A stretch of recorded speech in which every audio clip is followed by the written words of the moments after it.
Good morning, Rabotai. Welcome to Breakfast in the Class. Breakfast in the Class today, and this whole week is dedicated in loving memory of Joseph Major Alav Shalom, Yosef Ben Rina Victoria, my father's favorite parasha, Ani Yosef, and for the Askara of our grandfather Morris H. Levy, Moshe Ben Victoria, sponsored by Reina and Ezra Cohen, and Raquel and Gabby Haber. Also sponsored by Joseph Vogel, dedicated in honor of his birthday, Mazal Tov, and his father Alav Hashalom's birthday, which is tomorrow. L'Nishmat Rabbi Israel Meir Ben Yecheskel Zecher Tzadik Kadosh Bracha. Also dedicated in loving memory of Nurit Rushan Zamir, Lilu Nishmat Nurit Nushafarin Bat Hanom Yehuda, sponsored by Asher Roshan Zamir. Also dedicated in loving memory of Mesuda Amos, Lilu Nishmat Mesuda Bat Hasiba, Rabbi Hananya El Malem, sponsored by her son Gabriel Amos. Also sponsored, dedicated loving memory of Nathan Marcus, Nitan Bar Rachel, sponsored by the Marcus family, and in loving memory of Vanessa's mother, Diana Cohen, Aleh Shalom, Linishmat, Diana Bat Sophie Charles, sponsored by Vanessa and Joe God. Also dedicated in loving memory of Bonnie Ann Trotsky Wood, Lilu Nishmat Bunya Bat Libby, Aleh Shalom, Michaela Sutton's aunt, sponsored by Michaela and Sammy Sutton. Finally, Breakfast in the Class is dedicated as a Fuash Mafachana Batzimafega and Eliyahu Shimon Ben Mazal Fortuné, and the week of Kobru is sponsored by David E. Ash in honor of you and your unwavering commitment to doing good for the state of Israel and for others around you during these challenging times today and every day. My friends, let us begin. The Pasuk tells us, and I'm going to quote the part of the parasha that was Mr. Joe Major's favorite part, Alav Shalom. Ani Yosef, and there's many lessons to learn from Ani Yosef, and on one level he loved it because he was Yosef, so he loved those words. But to take a little bit of a deeper look, our rabbis tell us that what does Yosef say? Ani Yosef, Ha'od Avichai, I am Yosef. Is my father still alive? Oy lanu miyom adin, says the Gemara. Woe is to us from the day of judgment. Oy lanu miyom hatochacha. Woe is to us from the day of chastisement. The day of rebuke. If you want to use a regular word. Okay? Woe is to us. What's it going to be like in Shamayim when God is going to call us to the heavenly court? Woe is to us from that day. And this is what Abba Kohen Bardala used to teach from this pasuk. Now the Chida asks, what is it exactly that requires a limud for this? I love this question from the Chida. What is the question? Isn't it obvious that it's going to be something that's going to be difficult to survive, to be able to get out of at the end of time? You know, I kind of feel like I don't need a pasuk to tell me that it's going to be difficult when God judges me. Everybody knows their own sins, their own mistakes. Everybody knows when they lost their temper, or they got angry, or they were impatient, or maybe when they should have been more present, or maybe when they could have, put more energies into a mitzvah, the mitzvot that they missed, the averot that they transgressed. Everybody knows this. Do you need anyone to tell you, Oy lanu miyom adin, Oy lanu miyom hatochacha? You need anyone to tell you that? Why does Abba Kohen Bardala need to come and give us a limud, a place to learn this from? As if it's not obvious. So I want to share with you, as a precursor, the idea of the Bet HaLevi. The Bet HaLevi writes that really what he was teaching was a very powerful yesod. Yosef has already asked them how their father is doing.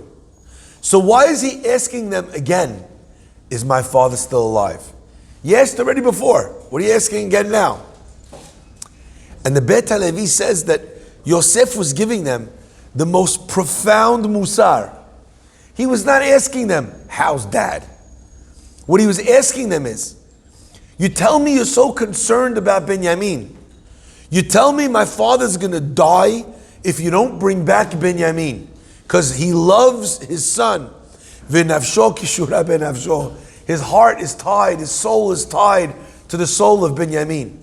That's what you're saying. I'm Yosef. Is my father still alive now?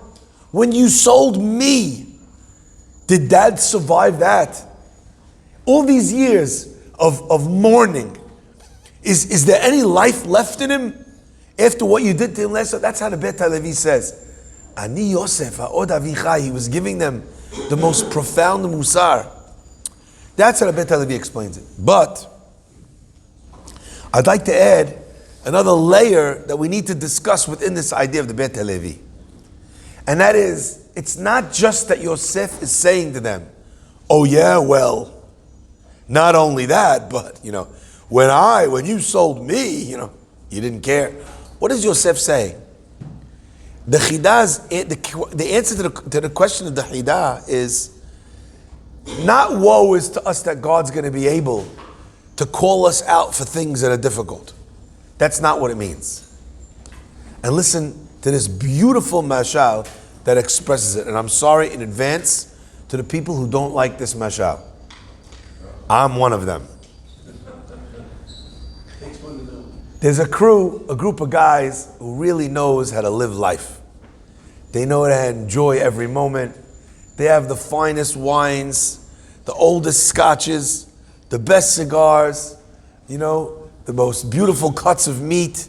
These guys, they know how to live. And that's how they spend their life. Living what they think is their best life.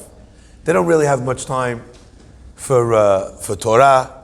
They're more interested in breakfast than in breakfast in the class. You understand? This is how they roll.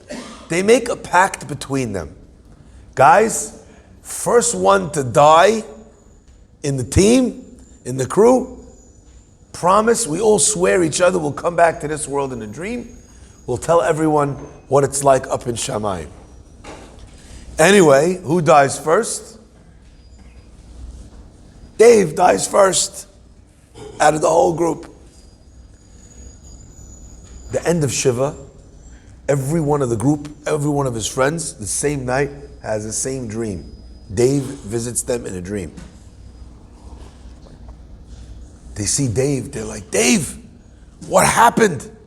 The guy, all his skin is black. He looks like he's been sitting on the grill that they used to put their steaks on. Unfortunately, he doesn't look like he's been to the good place. It looks like the temperatures are soaring, right? Global warming has nothing on Gehinam, right? Ya'ani. Anyway, they're like, Dave, what's going on? What happened? And Dave says to them, you could see how much he's suffering in the other world. And Dave says, guys, just keep doing what you're doing. Just don't drink any more whiskey. The guys are like, whiskey, what do you mean? Well, he says, listen, everything else is fine. Just don't have the whiskey. The guys are like, Dave, what do you mean? And Dave says to the group, he says, guys, I got here. I went to the heavenly court. And they asked me, why don't you learn Torah? I said, I didn't want to. They said, why didn't you give tzedakah? And I said, I didn't want to. And you know what? It looked like the court case was going well. And I asked them, they asked me, how come I didn't do this? How come I didn't eat kosher? How come? And everything I said, I just said, well, because I didn't want to. I couldn't be bothered to. Finally, they asked me, Dave, why didn't you want to? Why didn't you do anything right in your whole life? How come all you thought about was yourself? You only thought, and Dave said, listen, I know you want me to think about Olam Haba. I know you want me to think about the next world. I know you want me to think about later. But my whole life I lived with one principle. The thing that was my guiding force in life was Carpe Diem. Grab the day, seize the day. So I always only thought about right now. Right now, what do I want to do? Does it make a difference if tomorrow morning I'll be drunk? Does it make a difference if I'm going to lose my temper and beat up my children? Right now, I'm having a good time. That was my guiding light, was live in the present. That was everything I made by that decision. So there was no space for Torah, Olam Haba, things from later, da-da-da. Anyway, I finished my statement. They asked me in the heavenly court, any further statements? I said, no. They said, okay, we need to convene. The heavenly court convenes, they go over my case, they come back and they say, listen, we reviewed your case and you told us that everything, when it came time to choosing to do the right thing, you didn't do it because you only thought about the moment, the present, what made you feel good right now, short-term pleasure. That was how you think. And the guy says, I did. They said, you know something? We almost signed the documents to send you to Gan Eden. But then, one of the heavenly lawyers, one of the heavenly angel lawyers, they call him Loel, right? This guy, he raised one objection. He says, before we send him to Gan Eden, he says, I just want to know one thing. Why did he drink whiskey? The court says, what do you mean? He said, wine, delicious. A nice steak, delicious. But whiskey burns. Whiskey, nobody enjoys whiskey in the beginning. So they asked him, why did you drink whiskey? The guy says, why did I drink whiskey? They said, doesn't it burn? 46% alcohol. You had to get used to it. You had to develop a taste. He says, it's true. You do have to develop a taste. It does burn. But when it goes down, the warmth it fills you with, the way you feel, you're happy, you forget your troubles. This is not an advertisement for being an alcoholic, right? But this is what the guy says. And the heavenly court said to him, so you mean to tell us you were willing to go through some discomfort for the feeling it would bring you later? You're willing to have something burn on the way down so that later on you'd be flying high. So that means that you do know what it means not to only live in the moment. And you do know what it means to sacrifice for the future. And then they sent me into the elevator, and instead of pushing the H button at the top, they pushed the H button at the bottom. And that's where I've been since then. So my friends, keep doing what you're doing. Just don't drink whiskey. Hadad's a moron. He's a crispy critter, but he's also a moron. It's not about the whiskey. Do you understand? What the Beit HaLevi is teaching us is that in Shamayim, it's not like they call you out and say, why didn't you pray? It's not that they ask you, listen, Rabbi Farr, he told you, you have to give tzedakah. You didn't give tzedakah. Why didn't you give tzedakah? They're not going to get you because of me. They're not going to judge you because of me, or because of your parents, or because of the community. You know who they're going to judge you by? Yourself. They're going to go back to the videotape. You know what a good quarterback, you know what the difference is between a good quarterback and a great quarterback?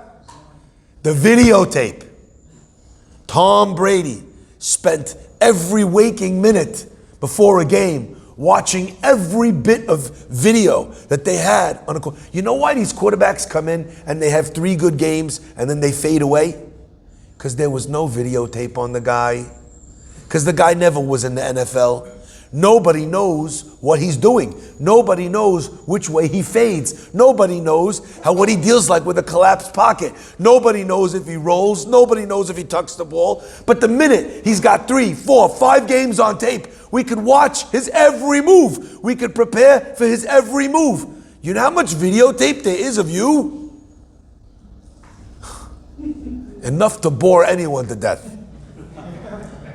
My friends, in Shamayim, they judge you by the contradictions between the way you made excuses about why you didn't do the right thing and the way you dealt with doing the wrong thing.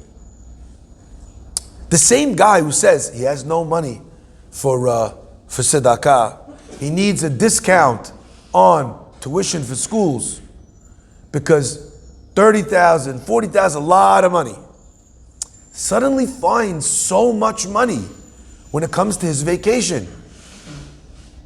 And by the way, could I just say this for a minute? Schools are always made out to be so evil because of I can promise you this, the school people are not getting rich.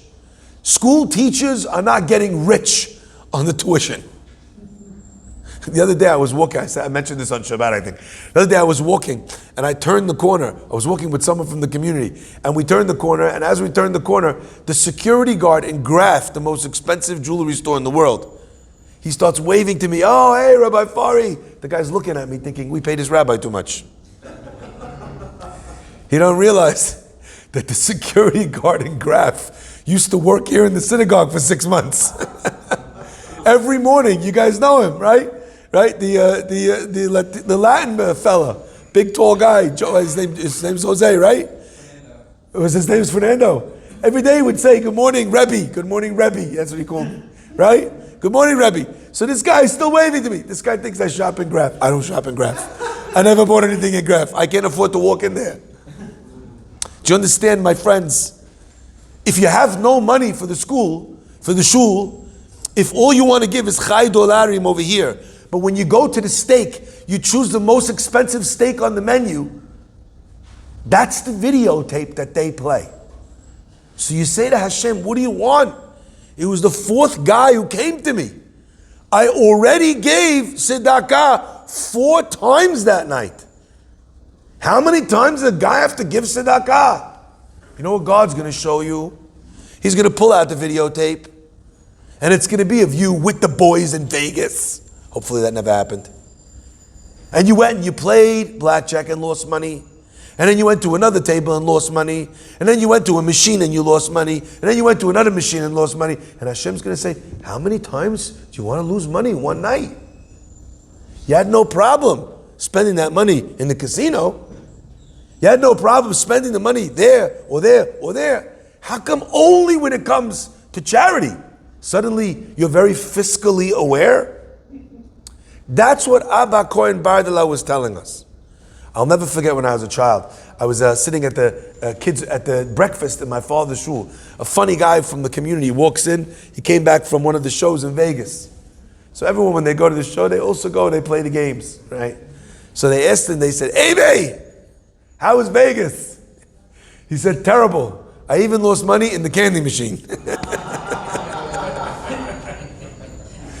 Yeah, ain't it? My friends, that's what Abba Kohen Bardala is telling us. Hashem is going to only look at you based on you. You're too tired to study? So how come when you went home from the Gemara class you slept in, you put on your TV show and you binge watched 4 episodes? How'd that happen? Where'd you suddenly find the strength? The answer is you had the strength. You just didn't want to. Stop saying, I can't, and start saying, I don't want to. Not because I want you to end up on the I don't want you square, but because unless you're honest, you're never going to change it. The answer to I can't is trying to develop the ability to. The answer to I don't want to is in trying to develop the desire to. That's 2 different paths of self-discovery and of self-betterment. Which one do you need? If we tell ourselves the truth, we have a chance of being able to change ourselves for the better. That, my friends, is what it is.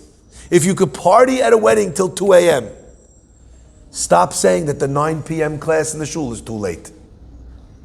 That's what God is asking for us for. Don't have your life be a series of contradictions. You lose your patience. What do you say? I'm an impatient guy. But somehow you have infinite patience. For the Jets, 30 and sorry, Sammy. We don't want to bring it up. But. Your TV didn't work for the Johnny game? Sorry, we were 24-6. I think we scored some points, and they scored less points. How you doing, my friends? Let me just say one thing. About this, because I think that this is the most important thing out of all of this. Living a consistent life is the most important thing of all. Because ultimately, that's really how we start to develop in our lives.